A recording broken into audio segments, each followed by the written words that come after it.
Welcome to Midnight on Balete, the show where we drive down the darkest roads of folklore. I'm your host, Alex, broadcasting from your mom's bedroom. And I'm Chris. Tonight, we're tackling the most iconic ghost story in the Philippines, a name that's whispered with a mix of fear and fascination, the White Lady of Balete Drive. If you've ever been in a car late at night in Manila, you've probably felt it. That quick glance into the rearview mirror, wondering who or what might be looking back. This is the story that started it all. The legend and its roots. So Alex, for anyone who doesn't know, what is the quintessential story of the White Lady? It almost always involves a lone driver at night, usually a taxi driver. They see a beautiful young woman in a white dress standing by the side of the road. They pick her up, and she gets into the back seat without saying much. The classic vanishing hitchhiker setup. Exactly. Mid-drive, the driver glances in the rearview mirror and sees her face has transformed. It's bruised, bloody, the victim of a horrific accident. In a panic, he slams on the brakes, spins around to look at the back seat, and she's gone, vanished into thin air. Where did a story that specific come from? It seems to have started in the 1950s. A tabloid magazine published a story about a young woman named Lenny Garchitorena who was tragically killed in a car crash. Now, the accident was technically on España Extension, but the story was so powerful it got transplanted onto the much spookier, nearby Balete Drive. And why is Balete Drive itself so creepy? Two reasons. First, the trees. Balete trees, or strangler figs, are considered homes for spirits, or encantos in Filipino folklore. The road is lined with them, creating this dark, eerie canopy. Second, this type of ghost, the caperosa, is a staple in our culture, the spirit of a wronged woman in white seeking justice. The White Lady is basically the perfect urban ghost, born from a real tragedy and planted in a location already rich with supernatural belief. The most credible sighting? The story feels like pure folklore, but there are some surprisingly credible accounts, right? There is one that stands above the rest, which helped launch the legend into the mainstream. It was reported in the 1950s by the respected journalist Neil Cruz, and the witness was a Quezon City police captain. A police captain? That's not your typical source for a ghost story. That's what makes it so compelling. The captain was patrolling Balete Drive late one night. He saw a lone woman in white, stopped out of concern for her safety, and she got into the back of his patrol car.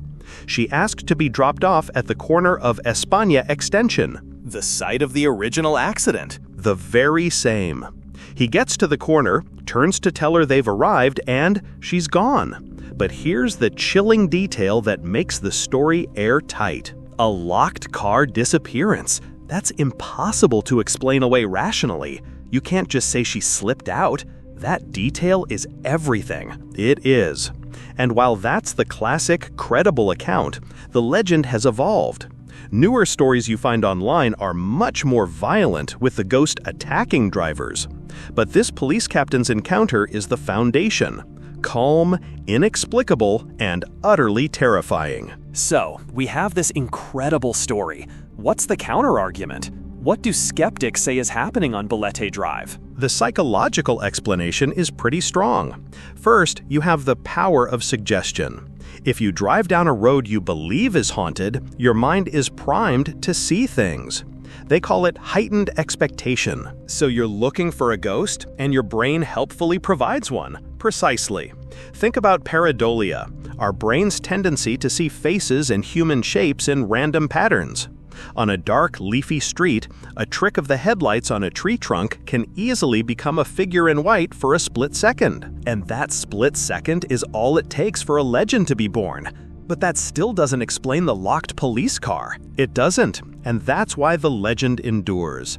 It exists in that perfect space between what can be explained and what can't.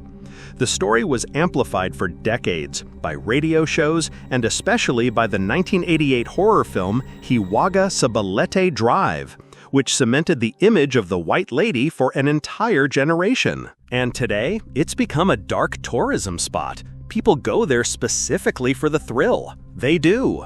They drive down the road, honking their horn for permission from the spirits, daring each other to check the rearview mirror.